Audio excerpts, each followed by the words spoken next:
mi parte, en realidad, pues solo era la formalidad de dar la bienvenida a esta sesión, agradecer la participación de ambas para, pues, este proyecto que traemos en Amexicor para reconocer a la mujer en industria. Y bueno, de verdad, Norma, muchas gracias, como siempre, tan entusiasta para sumarte a las iniciativas que traemos. Como socia fundadora, esto siempre es un orgullo, el contar con ese empuje que contribuye a que hagamos cosas diferentes y que aporten valor para toda la comunidad industrial. Y bien, pues por mi parte nada más restaría dar las gracias. Esta actividad le pedía a Norma que la condujera porque al final, al ser una conmemoración del Día Internacional de la Mujer, consideramos muy importante que sea un diálogo de mujer a mujer, ¿no? Entonces, por eso yo, pues nada más con la formalidad de la bienvenida, un gusto saludarte y agradecerte que estés con nosotros. Y sin más, yo me despido y las dejo con este espacio disponible, ¿no? Ok, pues mucho gusto, Pedro. Un gusto. Hasta luego. Gracias, Pedro. En lo que podamos ayudar, con mucho gusto. Pues ya decía Pedro que nosotros, yo soy Norma Arteaga, Central Nacional Gottesman, ya mucha gente me conoce, pero somos proveedores de papeles, especialmente papeles para la industria del empaque en México. Y somos también miembros fundadores, entonces estoy muy contenta de que podamos llevar estas charlas desde Amexicor y traer a personalidades que son importantes y son un pilar en nuestra industria. Y es que en realidad, nada más y nada menos que Larisa González, que ha crecido, digo, creo, Larisa, que tú naciste y traías pañales de papel. Mira, fuera de broma, mi abuelo nos metía a todos en una caja de cartón cuando nacíamos, chiquitos. Bueno, no recién nacidos, pero ya es que nos podíamos sentar y con un mecate dentro de una caja nos paseaba en su oficina. Y eso era como una tradición. Y cuando mis hijos nacieron, me hizo llevarlos a su oficina y pasearlos igual en una caja de cartones. Fuera de broma, sí lo decimos, nacimos en una caja de cartón.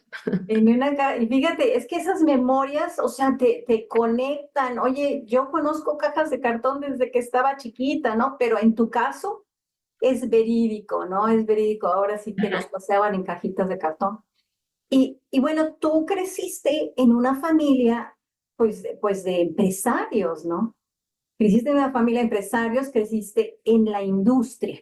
Ya tú tenías apenas unos meses, ya estabas dentro de la industria y como niña te paseaban en caja de cartón por alrededor de la oficina, ¿verdad? Pero, ¿cuál fue tu recorrido aún así? ¿Cuál fue tu recorrido en la industria? ¿Qué te motivó a ser empresaria? Bueno, mira, mi papá siempre me jaló mucho con él. Yo soy la de en medio.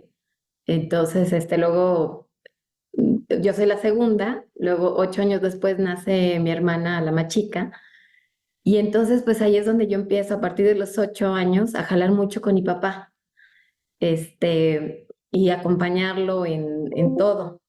Y yo recuerdo que llegaba, no sé, yo tenía a lo mejor 10, 12 años, muy chica, y llegaba y me contaba, llegó una máquina, mira, vente, vamos a verla. Y yo siendo una niña, pues, la acompañaba y ahí me tocó ver cómo él instalaba sus máquinas, Ajá. incluso cómo él hizo algunas máquinas y me llevaba a verlas. Yo no entendía nada, para mí era una máquina, pero el hecho de estar ahí con él, y ver los fierros y ver, o sea, me fui empapando. Y así cada vez, lo acompañaba más. Y llegó un punto a los 18 años que incluso a veces me decía, oye, tengo una reunión en México, ven, acompáñame. O sea, yo iba de metiche, iba a acompañarlo a él Ujú. y yo veía cómo él negociaba y qué decían, pero eso me fue metiendo dentro del negocio, veía cómo él negociaba, veía con quién convivía, pues digo, mucha gente que ya del cartón de muchos años, con amigos de mi abuelo, del mismo sector del cartón, pues yo los conocí por andar ahí, digamos, de metiche. Pero fue muy padre porque hoy que hablan de esos señores, digo, yo los conocí. Fíjate. Y esto fue en PCD. Sí, desde que era PCD de mi abuelo y luego que mi papá, se la quedó y la montaban en otro lado, pues a mí me tocó todo, por ejemplo, todo el montaje de PCD donde la montaron nueva, me tocó todo, acompañar a mi papá desde ir, ver la construcción, que llegó la primera máquina y él con sus mecánicos instalando y yo a veces ahí sentada ahí con él, me acuerdo que una vez sí se quedó más tarde y entonces tuvieron que ir a recogerme, pero siempre anduve muy pegada y pues por lo mismo le vas agarrando el gusto, ¿no? Sí, Y no, yo no estudié mecánica, pero pues te va dando hasta nociones, ¿no? De que dices, esto está tal parte claro. y el gusto se hereda, ¿no? Vas entendiendo poquito a poquito. Y entonces, Lipox Interoceánica de Carga, ¿cuándo nació? Bueno, logística interoceánica de carga empieza como un freight forwarder, como una cuestión de logística. Mi primer trabajo con mi papá recién me gradué. Ahora sí que me tomé 2 semanas de vacaciones, terminando mi última clase, y inicié con mi papá y me metió en la fletera.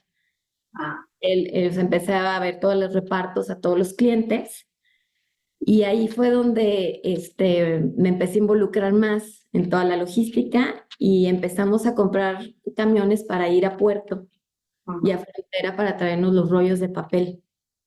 Y ahí es donde yo me empiezo a involucrar con las navieras, con las diferentes aduanas.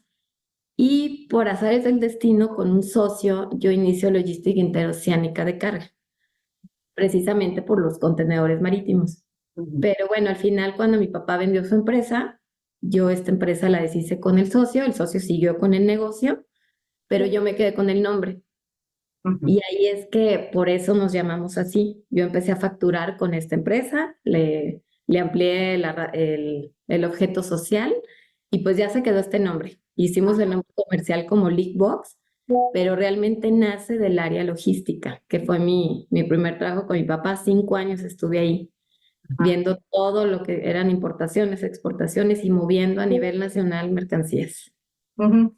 Y entonces conoces todas las áreas y especialmente logística, que es súper, súper importante, y sobre todo cuando estás importando materiales y estás exportando, es súper importante esa área, ¿no? Pues es un área muy importante porque al final es la que lleva el producto que estás vendiendo.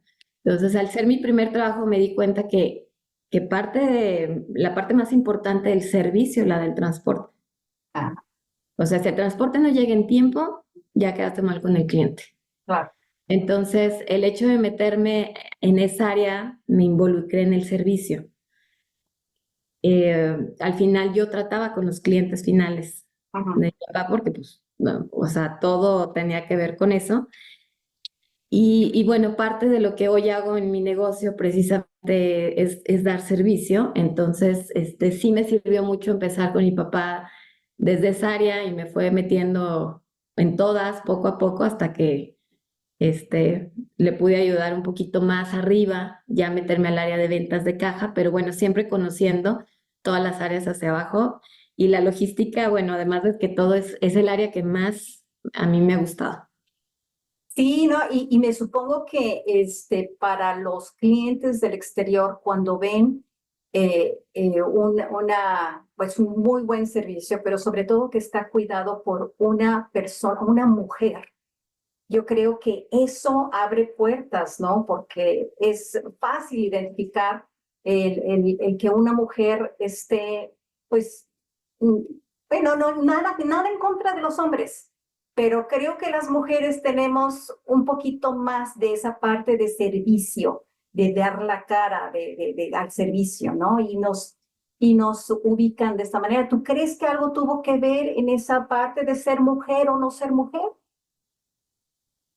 No, yo creo que no tiene nada que ver. O sea, digo, sí, como dices, a veces las mujeres somos muy serviciales, pero, pero no, porque al final sí hemos trabajado con muchos hombres. Más bien, yo creo que son las ganas de querer dar servicio, ¿no? Al final también como mujer a veces me ha costado trabajo Claro. y más cuando empecé con mi papá, tenía 22 años y me veía como de 18. Entonces, no te creas que a veces confiarme cargas, Sí. decían, ¿cómo se lo voy a confiar a esta niña y mujer? Y más que en el transporte, la mayoría de los, digamos, pues sí, o cuando iba a la Expo Transporte, pues casi todos eran hombres también. Entonces, no creo que haya habido una ventaja como mujer, más bien, Más bien una desventaja, entonces. pues no tampoco, pero yo creo que fueron más las ganas y los resultados, ¿no? O sea, de sí dar servicio. Sí. Yo creo que es la actitud más que si eres mujer o hombre. O hombre. Pero ¿ha habido alguna situación en donde tú digas, oye, no me confían, no me ha sido fácil, tal vez porque soy mujer y no soy hombre? Mm, pues mira, sí me ha tocado gente, que sí, no, por ejemplo, aquí en la planta sí me ha tocado que, bueno, creían que esta planta que hicimos mi papá y yo, porque bueno, mi papá ahora es mi socio, después de que él vendió, yo inicié este negocio, luego lo invito de socio, y mucha gente creía llegar y creer que iba a tratar y ver todo con mi papá. Y a la hora de ver que no es con él, sino que es conmigo, que yo soy la que llevo la planta, la parte operativa, sí tuve una reacción en contra. Ujú. Este, Afortunadamente, pues fueron empleados. Con clientes nunca he tenido un problema, al contrario. Este, Mis clientes confían bastante en mí y me han abierto las puertas. Y bueno, como empleados, pues yo creo que más bien ellos perdieron la oportunidad, Claro. ¿sí? Pero sí hubo un problema de no querer trabajar, reportarme a mí, pero pues al final de cuentas era lo hacen o se van y terminaron yéndose. Ya, ya. Y si algo me enseñaron, como los González, es que somos muy tercos. Y es más, al contrario, en la familia hay un dicho, que si quieren que nosotros logremos algo, díganos que no y verán que lo hacemos. Así. Somos muy tercos, muy necios. Muy bien. Entonces, y por ese lado, cuando he tenido alguna dificultad es al contrario, ¿no? Se vuelve reto y más ganas le echamos. Sí, exacto. Es más el empeño, ¿no? Qué interesante la postura. ¿Tú has visto que haya una diferencia entre el antes y el ahora? O sea, ¿hay más participación de mujeres ahora que antes o no? ¿O no has notado ninguna diferencia? No, sí, yo creo que antes las mujeres se veían nada más en ciertos puestos, como secretarias, la recepcionista, a lo mejor en ventas, pero ya en cuestiones operativas, en planta, era muy raro, de verdad. Sí, Ujú, a lo mejor las veías como obreras, pero no en gerencias, ujú. tal vez alguna jefatura. Y ahorita sí, ya gratamente en algunas industrias, sí he visto que algunas mujeres ya son las jefas de producción. Sí. Por ejemplo, aquí en mi empresa, sí, mi papá sí dice, aquí sí son muchas mujeres. Aquí sí tengo, por ejemplo, el área de mantenimiento la lleva una mujer. Y a su cargo tiene muchos mecánicos y electrónicos y le costó su trabajo, pero la verdad es muy capaz. El área de calidad y que también lleva parte de producción es otra mujer, el área de inocuidad y seguridad patrimonial. El área de diseño y que me coordina todo lo que es impresión también es otra mujer. Eh, el área de logística también, se la sigo confiando todos los choferes y todos los camiones a una mujer. Entonces, al final sí tengo un equipo de mujeres muy grande, también mi gerente administrativo. Entonces, trabajamos muy bien, pero también tengo hombres, la verdad, muy buenos. Ujú, Y ujú. creo que los hombres cada vez aceptan más a las mujeres. Qué Y más bueno. en estos tiempos, ya las generaciones nuevas están acostumbradas a que igual iban a llegar con mujeres o van a tener una jefa mujer y hay más apertura. Entonces, Ya. yo lo que veo es que sí hay mucha capacidad, hay mujeres muy inteligentes y sí cada vez les dan un poquito más de puestos. Ujú. Sí. Pues, y yo coincido contigo, creo que ahora las mujeres tenemos más libertad de elegir qué estudiar y cómo crecer en una empresa, sobre todo si tenemos a una jefa, ¿no? Si la cabeza es una mujer, etcétera, es más, inspiras como directora, ¿no? Pero aún así, entre los top corporative números, las personas que están hasta arriba en los corporativos a nivel global, solo un 15% son mujeres. En Estados Unidos, los jefes de Estado, 109, solo 9 son mujeres. ¿Sí? Como que todavía la participación ya a niveles más altos es muy pequeñita, muy, muy pequeñita. Parece que las mujeres todavía tenemos una carga más fuerte del lado de la familia, del lado de la casa, ¿no? ¿Tú has notado esto? Bueno, sí, o sea, te decía, a nivel gerencia ya he visto más mujeres, pero a nivel dirección, la verdad todavía yo no las veo. Ahí sí tienes razón, he visto mucho más hombres y es un mundo de hombres. A mí me invitaron de consejera en 2 bancos y sí, la verdad, somos muy pocas. Digo, yo no tengo problema porque siempre he estado acostumbrada a tratar con hombres, pero sí, la verdad, somos todavía una minoría. Y creo que sí, parte de el formar familia todavía lo ven como desventaja. O sea, a veces siento que no les dan puestos en algunas empresas porque creen que al embarazarse y tener familia van a abandonar el trabajo. Ujú. A veces se lo dan a mujeres que son madres solteras, que no tienen pareja porque dicen, bueno, tiene la necesidad. Pero cuando una mujer tiene pareja y empieza a tener familia, creo que lo primero que piensan es de, se va a ir.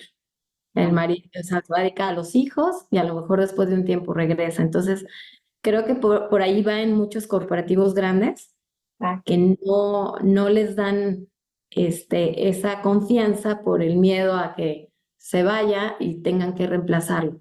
ujú, Y sí, luego a veces también así pasa. ujú, Muchas mujeres ya llegan, hacen una carrera y llega un punto en el que dicen, me voy a dedicar a la familia. No es nada fácil llevar la familia y el negocio. O sea, hay muchos sacrificios que hay que hacer. Yo siempre les digo, cuando tú eres dueña de un negocio y eres la dirección, no hay incapacidad de maternidad, no hay vacaciones, no hay muchas cosas que como empleado puedes tener. Entonces sí hay un sacrificio, sí no ves tanto a los hijos, se necesita tener un hombre que le guste verte crecer y que también te apoye, que la familia te apoye, pues para en lo que tú estás trabajando, alguien te ayude con los hijos, ujú. y que estemos a la par. Yo afortunadamente encontré, de muchos novios que tuve, la verdad, mi marido fue el que dije, este es el bueno porque me conoció trabajando y le decía, mañana voy a Monterrey y de ahí tomo un avión y me voy a otro lado y me decía, qué padre, vete. Y así nos casamos y así le seguí, nunca me ha dicho no. Al contrario, es en que te ayudo, tú vete. Hoy, al contrario, ahora ya me está ayudando a mí y estamos haciendo muy buen equipo. Y la familia me ayuda mucho con los hijos, pero sí llega un punto en que, por ejemplo, yo cuando paré a mis hijos en el hospital, o sea, después de haber salido de cesárea, pues no podía darme el lujo de tener mi teléfono apagado. O sea, llegó un punto en que dije, a ver, tengo que atender y sí, o sea, me tocó que a los 15 días irme a ver un cliente y resolver un problema. Entonces, y Wow. cuando vamos de vacaciones, me dicen mis hijos, mamá, es que tú siempre trabajas cuando estamos de vacaciones. Pues es que así es, o sea, cuando uno es empleado, pues a ver quién te suple y no es tu problema y tú cobras tu sueldo. Pero cuando es tu negocio, Claro, no hay opción. tienes que tener esa visión y aceptar las cosas y darte el tiempo creativamente, ¿no? tengo un pequeño acertijo que quisiera jugar un poquito contigo para que me dijeras qué piensas, ¿no? Te lo voy a leer porque está interesante. Un padre y un hijo viajan en coche. Tienen un accidente grave. El padre muere y al hijo se lo llevan al hospital porque necesita una compleja operación de emergencia. Llaman a una eminencia médica, pero cuando llega y ve al paciente dice, no puedo operarlo, es mi hijo. ¿Cómo se explica esto? A ver, pero el padre había muerto, ¿no? Así es. Ya, y ahora el doctor. Y ahora la eminencia médica dice, no puedo operarlo, es mi hijo. ¿Quién es esa persona? Bueno, ahí yo creo que nos meteríamos a cuestiones religiosas. Te voy a decir que todas o la gran mayoría de las personas hacemos pausa aquí y decimos, ¿quién es la eminencia médica? ¿Quién es la eminencia médica? Es la madre. Es la madre. ¿Y qué es lo que pasa? Que asociamos, tenemos modelos mentales desde chiquitos y asociamos que solo las eminencias médicas son hombres. Bueno, es que en su mayoría, estás hablando de un sector de médicos, donde sí yo conozco doctoras, pero la mayoría, y tengo muchas amigas que estudiaron medicina y hoy dejaron su carrera por los hijos y eran buenas doctoras. Y al final estás hablando de un sector, igual que en el cartón, Exacto. donde la mayoría son hombres. Entonces sí, tienes razón, o sea, asociamos inmediatamente a un doctor como hombre, también cuando te dicen, no, pues el director de la empresa, y esperan hablar Es con un hombre. hombre. Ajá, sí. Sí, sí, tienes razón, sí. Y todavía nos falta mucho, digo, y aunque las nuevas generaciones hacen lo suyo y ya las cosas van por ahí teniendo más expectativas las niñas y más oportunidades y más todo esto, aún así hay, hay temas que nos faltan, ¿no? Hay un TED Talk de una mujer ingeniera que dice, me costó mucho trabajo la ingeniería, pero yo me di cuenta que mis colegas estudiantes pues tenían una habilidad espacial muy buena que yo no tenía. ¿Y por qué no la tenía? Pues porque nunca jugué con materiales de construcción. O sea, siempre jugué más con muñecas y más con la comidita y más con la moda que con, o sea, como niña, ¿no? No había el interés porque no había el juguete. Entonces creó un juguete que se llama Goldie Blocks y es una historia para niñas, pero tiene las piezas de construcción para desarrollar esa parte. Entonces, yo sé que tú tienes inclusive, has hecho una escuela y me gustaría mucho que platicaras de la escuela y si este concepto de poner juguetes que son adaptables para que las niñas también sean ingenieras, porque hay muy poquitas ingenieras, ¿no? Sería fantástico, pero cuéntanos un poquito de la escuela. sí, mira, bueno, mi escuela es una escuela inclusiva. Este, a los 2 años mi hijo mayor le diagnostican autismo y así como decimos, a veces por ser mujer nos ponen una barrera, es increíble la discriminación que hay en México con las capacidades diferentes.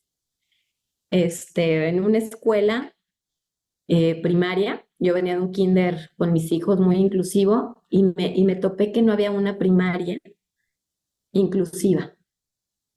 Y hubo varias primarias que nos decían, es que no es escuela para tu hijo. Le digo, es que ni siquiera conoces al niño. Mi hijo es por presumirlo, es uno de los autistas más funcionales que yo conozco. O sea, hay gente que me dicen, tu hijo es el modelo a seguir de mis hijos por cómo lo has logrado. Todo el mundo me dice, ¿qué has hecho? Todo lo que he podido. Si me dicen páralo de cabeza, lo paro de cabeza. Pero hemos hecho de todo y sí me da, y me dio mucho coraje en su momento que pudiendo mi hijo ir a una escuela normal, sin maestra sombra, sin nada, porque el niño era totalmente funcional, me lo hayan rechazado. Si yo hubiera omitido la palabra autismo, lo hubieran aceptado. Pero fue lo que me impulsó a, como te decía, soy muy terca, ¿no? No me digas que no, porque lo hago. Entonces, fue lo que me impulsó. Lo logré meter a un año el primer año de primaria. Luego llegó la pandemia. La verdad es que hicimos una escuela en casa, le junté un grupo a cada uno de mis hijos y salieron muy bien los 2 primeros años de pandemia. Quisimos regresar a las escuelas y nos topamos con que no hay lugar. No les gustó que yo hubiera hecho ese proyecto que además funcionó. Tuve 24 niños en mi casa. Todo el mundo me dice, ¿cómo lo hiciste? ¿Tu casa? Al contrario, mi casa era divina con tantos niños adentro y los niños súper educados me la cuidaron muchísimo. Y entonces de ahí nace, ¿no? De un no y de platicar con varias amigas en la misma situación, que me dicen, ya recorrí todas las escuelas de la ciudad y en todas me dicen que no es escuela, que no están preparados. Todas dicen ser inclusivas y por ley lo deberían de ser, pero la realidad es que no quieren hacer ese trabajo extra. Entonces fue el hecho de hacer una labor social entre mi marido y yo. Digo, además de que teníamos la necesidad de tener nuestra propia escuela, porque si no, ¿dónde iba a meter a mi hijo mayor? No. Porque en algunas me decían que no. Y había otras escuelas que la verdad no me gustaban, no es lo que yo quería. Entonces decidimos hacer un plan para lo que yo quería para mis hijos y darle la oportunidad a todos aquellos niños que les han dicho un no. Qué Y, hermoso. y muchas veces no es un diagnóstico. Hay muchos niños que tienen problemas de aprendizaje o incluso problemas de bullying no atendidos, que en mi escuela han encontrado un lugar y lo más padre es que después los papás nos agradecen de mi hijo estaba feliz, gracias por abrir esta escuela, me dan las gracias, cuando realmente, pues les digo, no me las den, o sea, es una necesidad que tenía la ciudad y además una necesidad que yo tenía y qué bueno compaginar y qué bueno que estén a gusto en mi escuela. Pero me da gusto que hoy hay una opción aquí en Celaya que antes no había. Pues mira, ya ves, qué impresionante tu carrera como mamá, como ejecutiva y como directora. Entonces, eh, yo te admiro mucho. Creo que necesitamos más mujeres como tú en nuestra industria y en este México que den la dirección a dónde ir y cómo hacer las cosas. Y te agradezco muchísimo que hayas tomado el tiempo para platicarnos un poquito de ti, conocerte un poco más a fondo, yo y todos. Muchas gracias por tu tiempo, Elisa.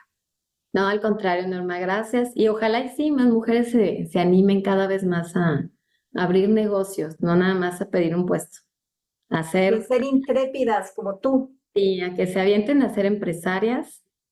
Y como les digo a mucha gente, el no ya lo tenemos, pero ¿qué tal si funciona? Yo empecé este negocio jugando porque me había quedado sin trabajo con mi papá. O él vendió y yo era empleada de él. Y me aventé y mira hoy dónde estamos. O sea, sí se puede. Al final de cuentas, el no ya está, pero el sí, ahí también está latente. Pues muchas gracias por todo. No, al contrario, Norma, muchas gracias a ti.